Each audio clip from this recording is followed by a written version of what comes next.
Hey you guys, welcome back to my channel. If you haven't subscribed yet, go ahead and hit that subscribe and that follow button so you can get all of the latest notifications. Today we are going to be making this beautiful crochet card holder or crochet wallet. It is very easy to work up. If you are a fairly new crocheter, you can work it up in about an hour. For those who are advanced, I would give it 30 minutes, 20-30 minutes tops, just for the advanced crocheter, but they're really easy to make. You can also get the written pattern on my Etsy shop. Just look up Crochet Unusual, one word. If you space it, it will not pull up my app for some reason. So just type in Crochet Unusual, or in the comments, I'll go ahead and put the link in the comments. And you can also find different patterns if you are one of those crocheters who like to see different patterns. I have an order, so I'm going to go ahead and show you guys how to make these cute little wallets. And like I said, I love to make these wallets. They're very good, you know, birthday gifts or what have you. You are going to need, I use a 5mm hook. Excuse me, I'm tongue-tied today. I don't know what's going on. I use a 5mm crochet hook just because I absolutely adore this hook. I don't know if you guys who crochet have a hook that you just can't live without, and this is mine. As you can see, I have wear and tear all over it.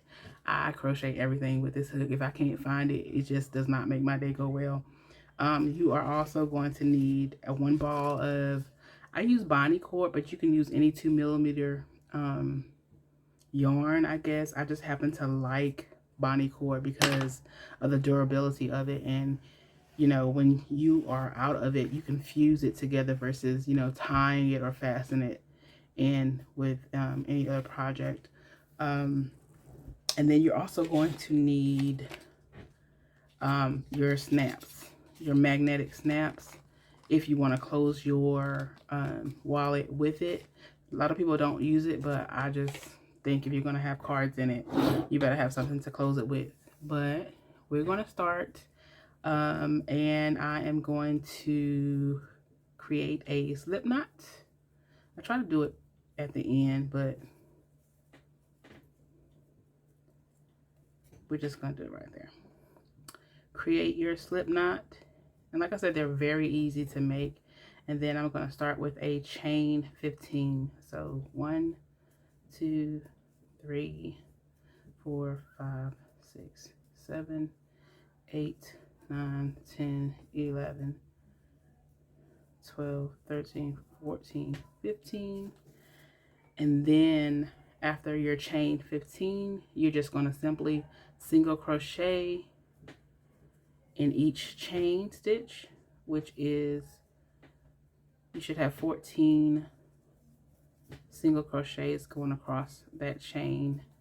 After I crochet tight, so you can kind of see that. If you're not one of those that crochet tight, that's fine as well. But,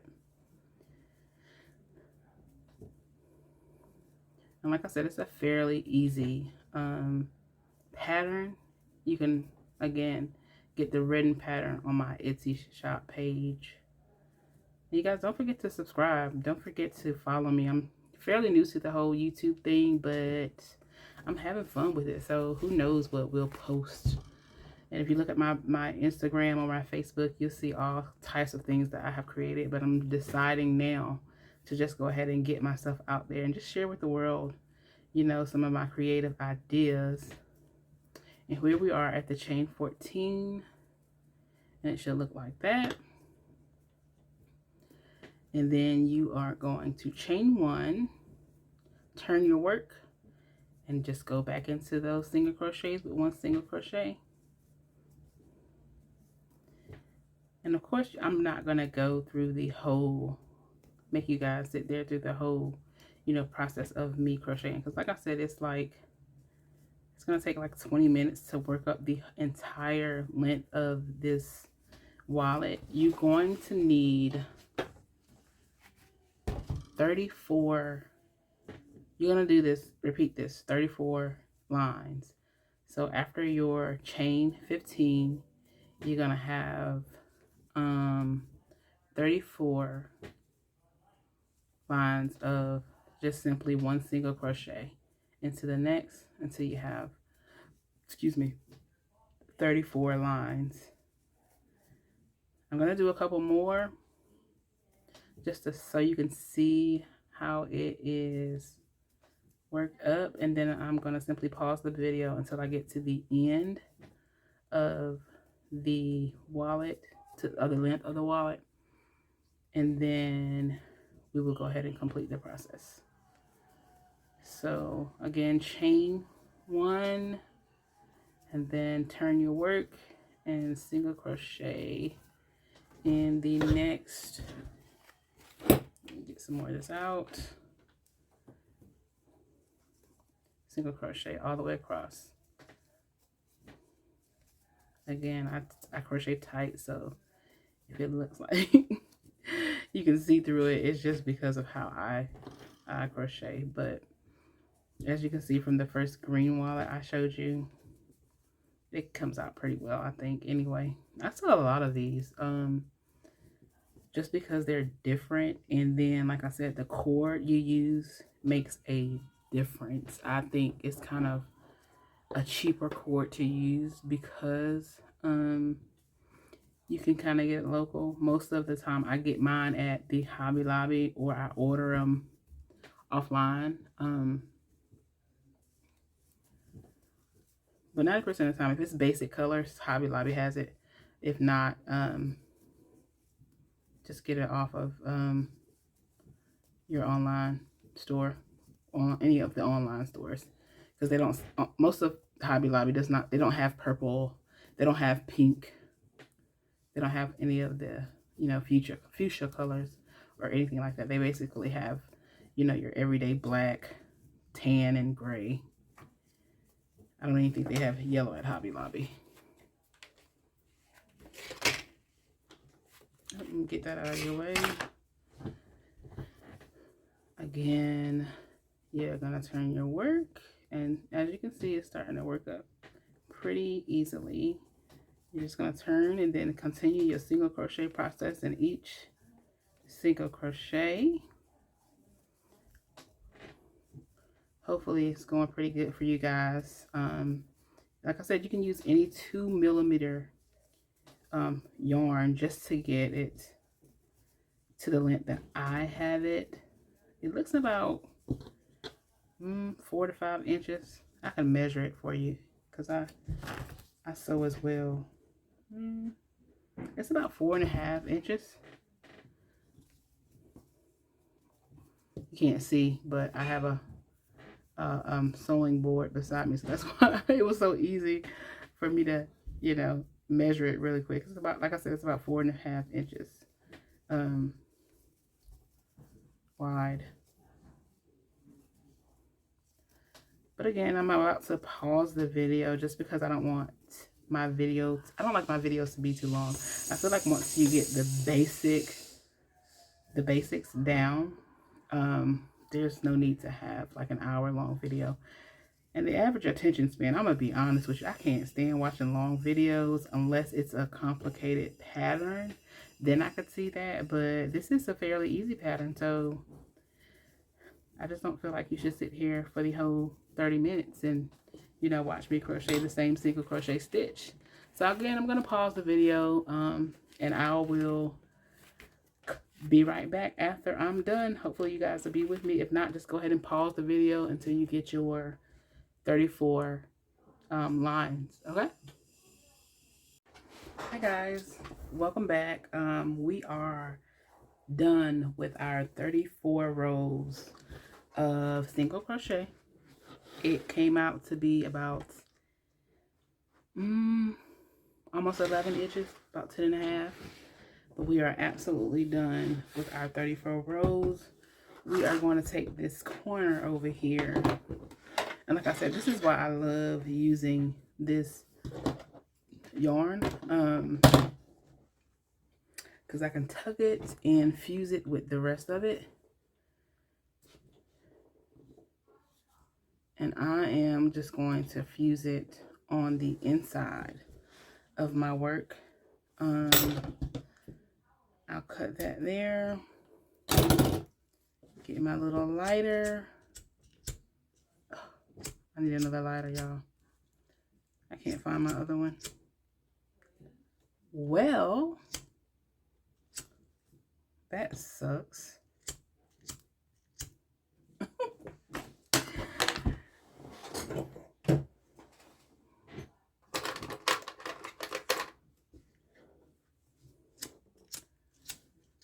Isn't that something?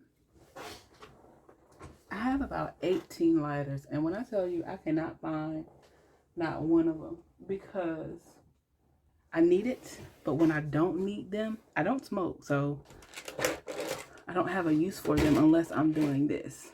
But when I need my lighters, I have no idea where they are. Oh, had a flame. Okay, well, what you're gonna do is you're gonna light that end and it fuses on. I wanted to show you, but being that I cannot find my lighter, I guess it won't happen this episode. So at the end of my work, I am just going to chain one, and then I'm going to single crochet around the outside of my work. I'm only going to single crochet around these 3 sides because the top of it, I just don't feel like it needs one. That is really bothering me that I can't find a lighter. But I'm going to single crochet around the edges, and then we can continue on our work. We're about done. We're 90% of the way done. We just need to single crochet around the border, and we can connect the 2 sides, and then we will be done.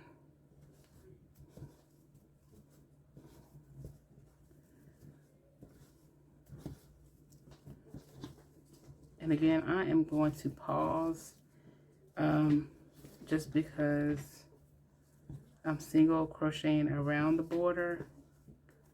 And then I really want to find that lighter that is going to bother me. So after I am done with this side,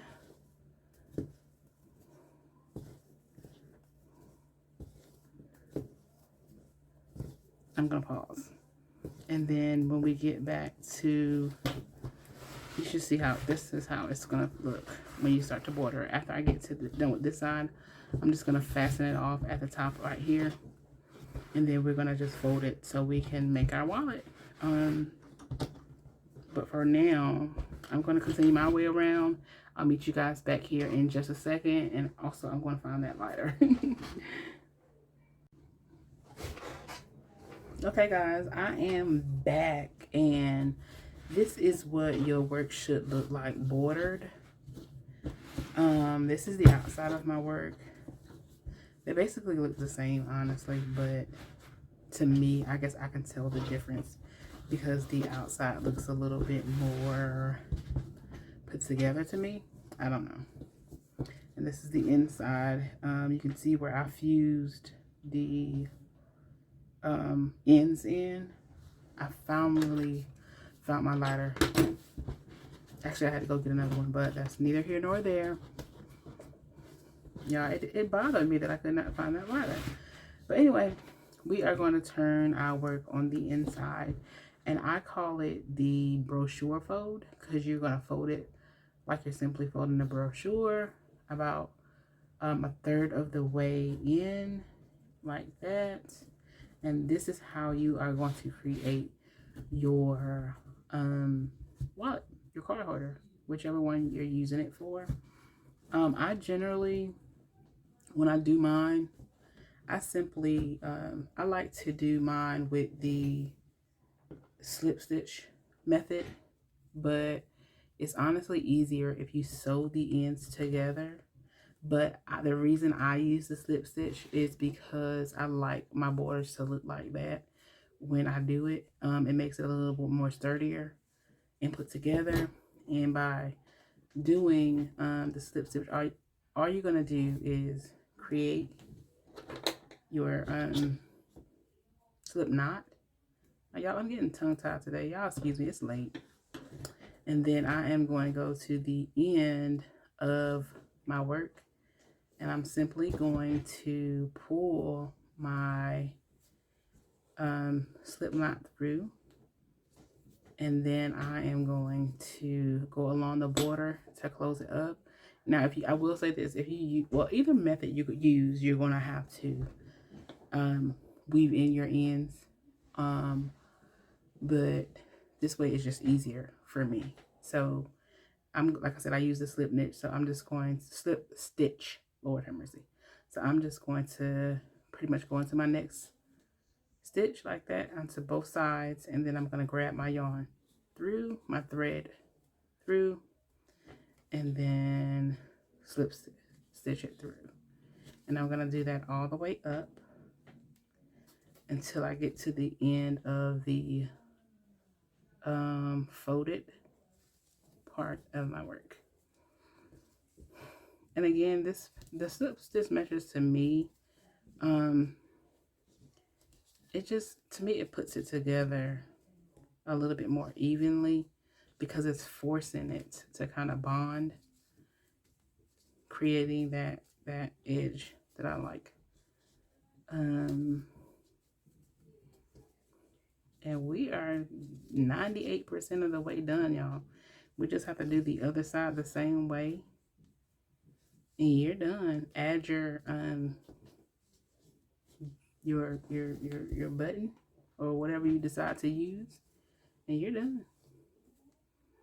So I'm at my end. I'm going to pull mine through just because I don't like the knot at the end. Fasten that through, and then I'll just go back through this and pull my yarn through. I'll pull it back through the front though, because I don't want the part that's going to be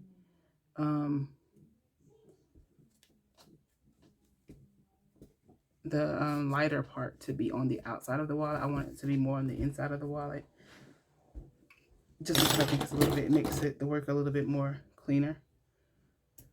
So I'm just going to take that off, excuse me y'all, and fuse this to my work. Because at the end of it, of course, because you're using a lighter, it creates that little black dot, and it is hot, so I wouldn't recommend holding it for long. But you see how that is? You're gonna do the same thing to this side, and then you're gonna add your button. Move this out of your way so you can see. This side you're gonna fuse that as well.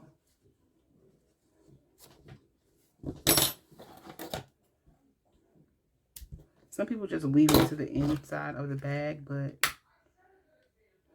to me that's just, I don't know, I like fusing it because it doesn't move versus weaving. And this is what the wallet is going to look like. You can add your, if you have your own custom made labels, add them. I don't, I just put a handmade up there because I like people to know I made it with my hand. But after you add your button, I glued mine up there. It stays pretty good to me, but you can sew them up there, but I just feel like that's so much extra work. But this is what we just made, you guys. I hope my tutorial helped as much as possible. If you have any questions, use the comments. I definitely try to answer any of the comments that are left, or you can also, I'll add in my contact information as well as any of the links that has just anything you need as far as the patterns, or you know, where you can purchase the information, or if you just want to purchase the wallets. I also sell the wallets. As you can see, both of these are already pretty much sold. I just have to make one more black one, and these are gonna go out with the rest of my earrings tomorrow morning. Let me know what you guys think. I love to hear from you. Let me know what you guys want to see. I'll definitely try to post as much as possible now that I have my YouTube channel up and running. I had it up for a while, but I just didn't post on it. But now that I'm into doing the tutorials and helping people, because a lot of people are now asking, how to make it. I'm definitely going to be putting more up. Don't forget to hit the subscribe button. Thank you guys for watching. Bye.